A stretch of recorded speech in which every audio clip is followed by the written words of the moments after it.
All right, here now is Congressman Jason Smith, who's a member of the House Ways and Means Committee, also the Trade Subcommittee. And Congressman, I mentioned that largely because I want to talk, as we were a moment ago, about the potential knock-on effects of impeachment inquiry on some of the issues that you deal with.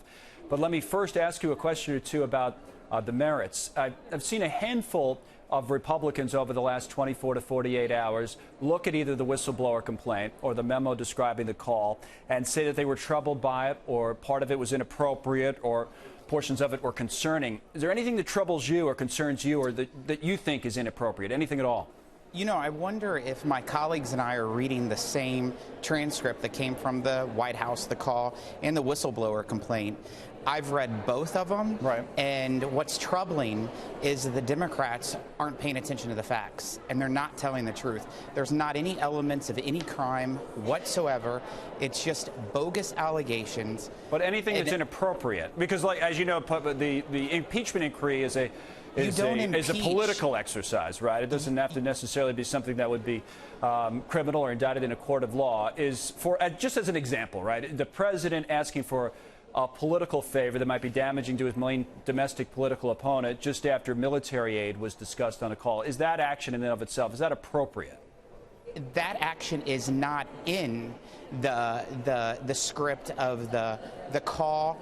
The whistleblower is trying to make that allegation, but it is not in the transcript of the call. The Democrats are trying to make that allegation. What is inappropriate in the transcript of the call.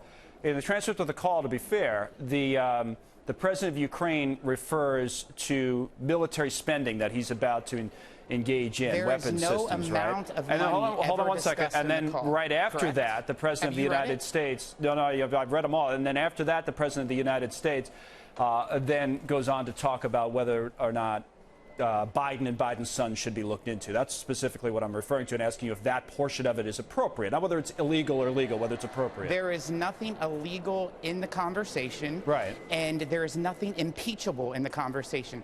The Democrats have been trying since the day that President Trump was elected to impeach him. You don't impeach someone just because they won an election. You impeach them for high crimes and misdemeanors. Right, so this doesn't reach that threshold. Is that your point? They tried it with collusion with Russia.